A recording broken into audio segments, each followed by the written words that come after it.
Mesdames et messieurs, vous venez de suivre l'échange entre les deux chefs d'État ici du lancement des programmes des systèmes de passation des marchés. Même lorsqu'il s'agit des actes réglementaires, de les préciser. C'est une question, comme le prof aujourd'hui l'a dit, des responsabilisations, afin d'éviter l'inertie. Je suis membre du gouvernement aujourd'hui, demain, peut-être je ne le serai plus, et vous le serez. Mais il faudrait que nos lois précisent à chaque fois lorsqu'il y a une faiblesse, qui doit faire quoi. Après, on peut dire que dans le gouvernement, vous n'avez qu'à prendre des actes réglementaires, mais c'est l'autorité législative qui vous donne le droit de prendre les 10 actes. Concernant la question de la direction générale, on nous a parlé ici des établissements et autres entreprises de portefeuille. Non, il ne s'agit pas de cela. Et je crois que le prof aujourd'hui a donné plus de précision. Le grade du directeur général est prévu dans l'article 7, le 17. Et ici, quand on parle du directeur général, on parle du directeur général des services publics de l'État. Et non pas des directeurs généraux des établissements publics.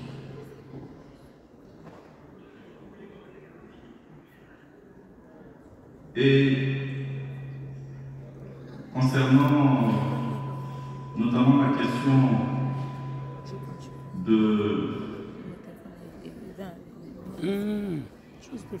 actes de l'admission sous statut de nomination, là aussi c'est une question de clarification.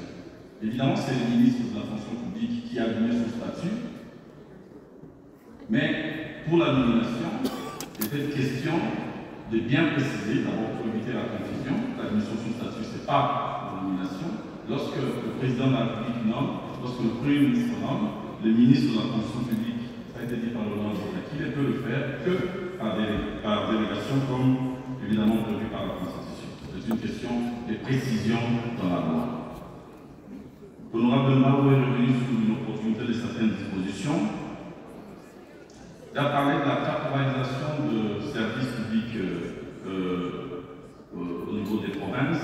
Bon, je crois que là, peut-être la faute nous incombe. Il aurait fallu peut-être préciser que le ministre de la fonction publique dont il s'agit ici, c'est le ministre de la fonction publique provinciale qui fait la proposition au gouverneur. Ce n'est pas le ministre de la fonction publique au niveau central.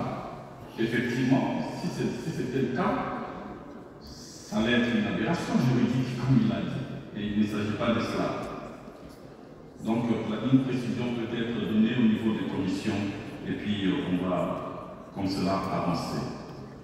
S'agissant des services déconcentrés, évidemment que les services déconcentrés relèvent du pouvoir central.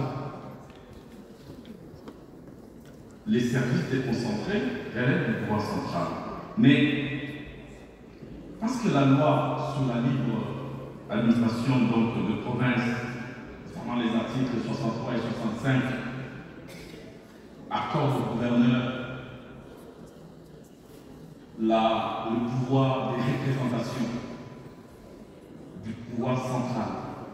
Cette loi dit clairement que le gouverneur, s'agissant des matières relevant de la compétence exclusive du pouvoir central, coordonne et supervise les services qui relèvent de l'autorité du pouvoir central. Mais évidemment qu'il en informe immédiatement les membres du gouvernement concernés sous peine de cas difficiles. Donc de ce point de vue-là, il n'y a pas de confusion possible. L'honorable Lucas est revenu sur la question des renvois. J'ai dit le renvoi, je l'ai dit ici, c'était une question de précision et de responsabilisation. Quant à la question de la suite des travaux, si telle est la décision de vote, j'ai dit et je remercie. Nous remercions Monsieur le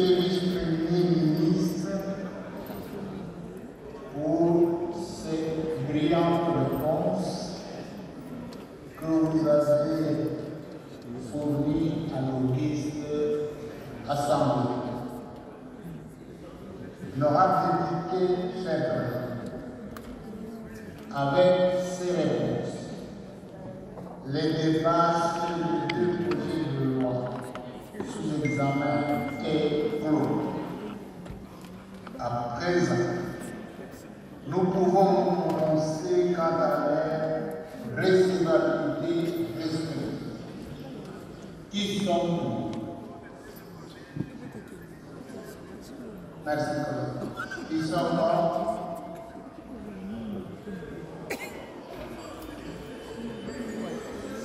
Il fait le salam à la poitrine.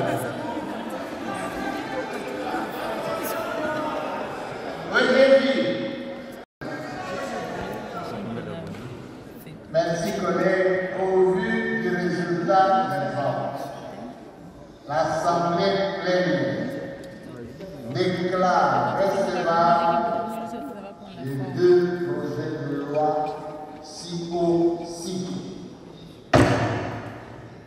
Nous les envoyons pour un examen approfondi à la commission politique, administrative et juridique.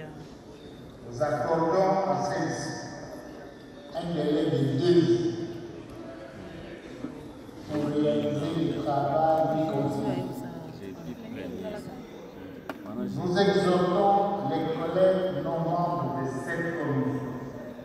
Nous sommes en train de matérialiser la vision du président de la République qui voudrait voir notre pays être doté d'une administration publique qui soit véritablement à la hauteur de sa grandeur et surtout à la hauteur des enjeux.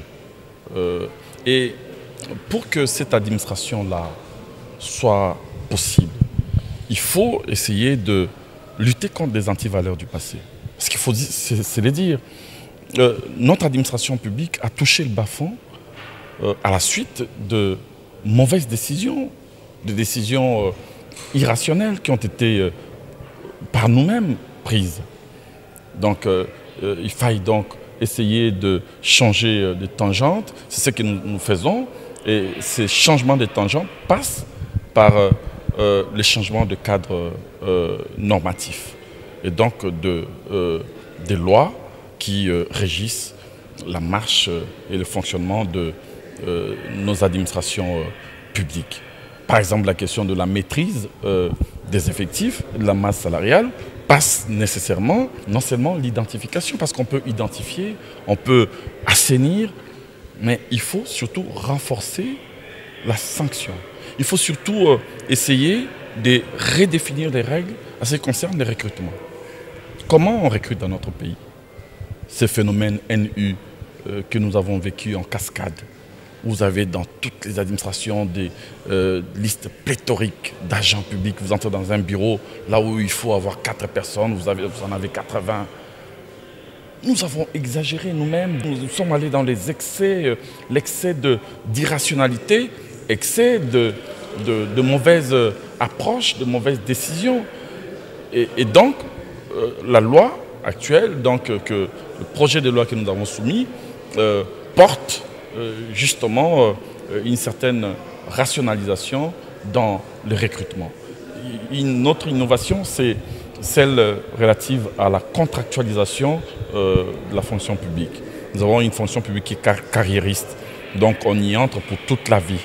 Maintenant, on veut essayer de moderniser les choses, d'innover avec de fonctionnaires contractuels. C'est-à-dire qu'on peut avoir un expert, quelqu'un qui vient du secteur privé, quelqu'un qui vient de l'extérieur, un Congolais qui est plutôt un scientifique, mais qui peut apporter dans son domaine un plus dans l'administration publique, dans la fonction publique, et pour une durée déterminée. Donc l'État peut l'utiliser pour 3 ans renouvelables, une fois, pour qu'il puisse apporter son expertise.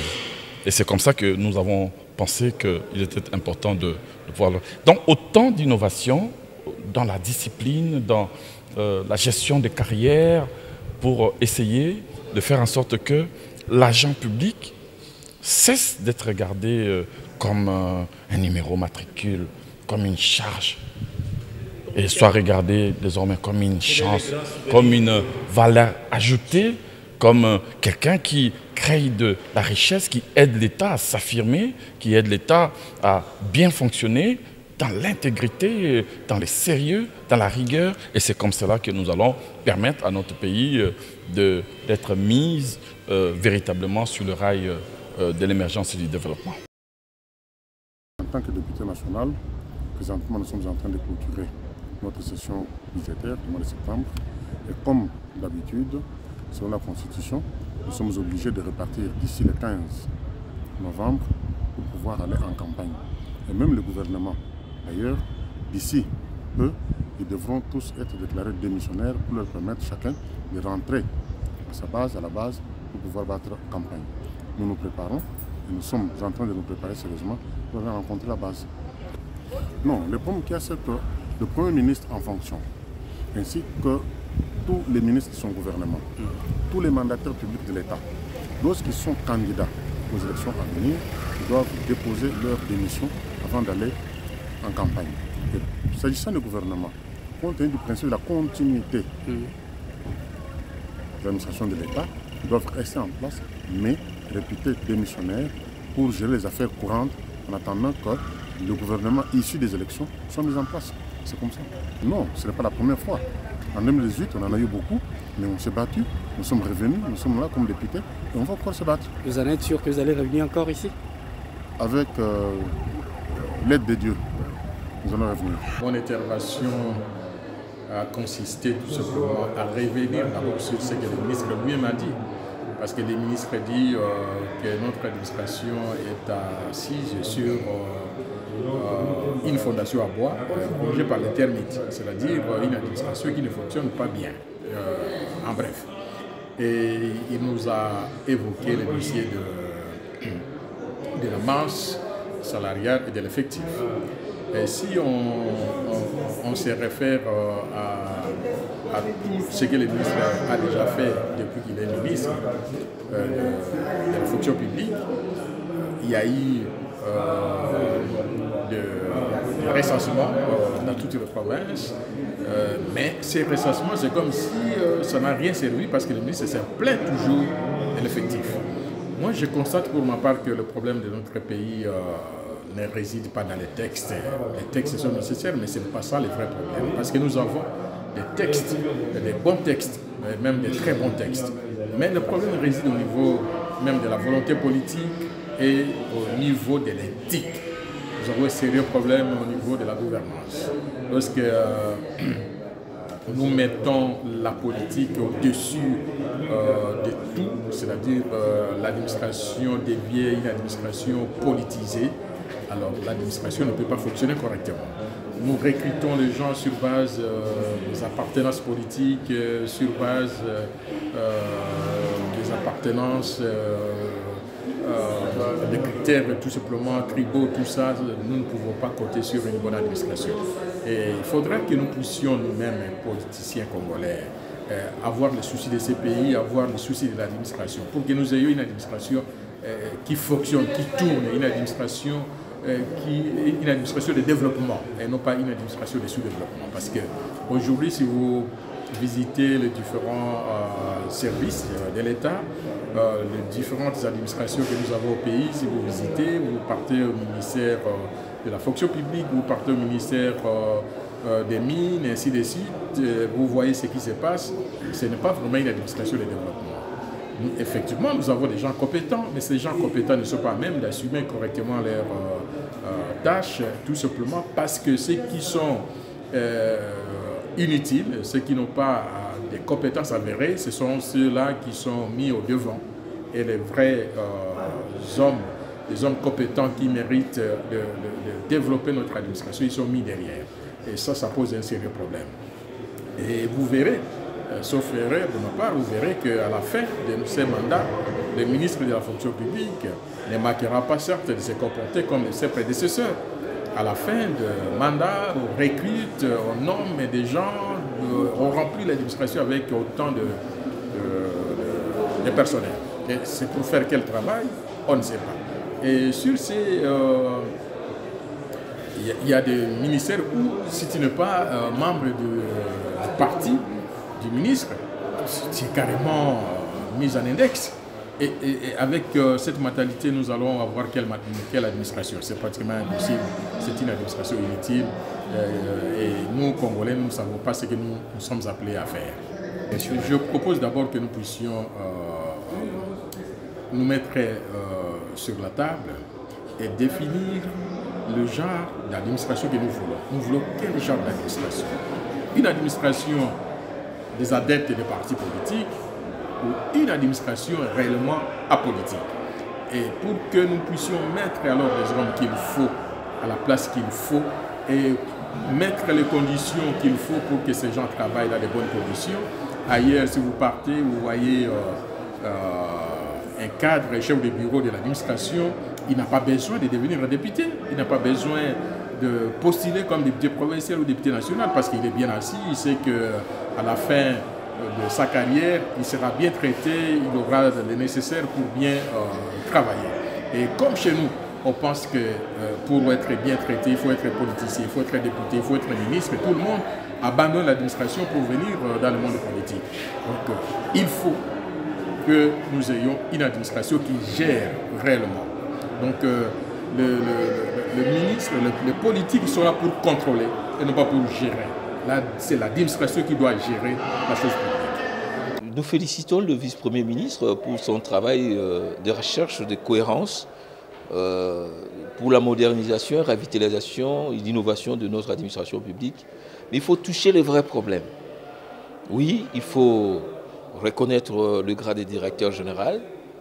Oui, il faut arriver à trouver la cohérence entre l'administration centrale et l'administration provinciale, mais il y a des problèmes réels. Par exemple, les suspensions des secrétaires généraux par des ministres sectoriels, et ces suspensions de 3 mois deviennent éternelles et les intérimaires deviennent permanents. Il faut mettre un verrou.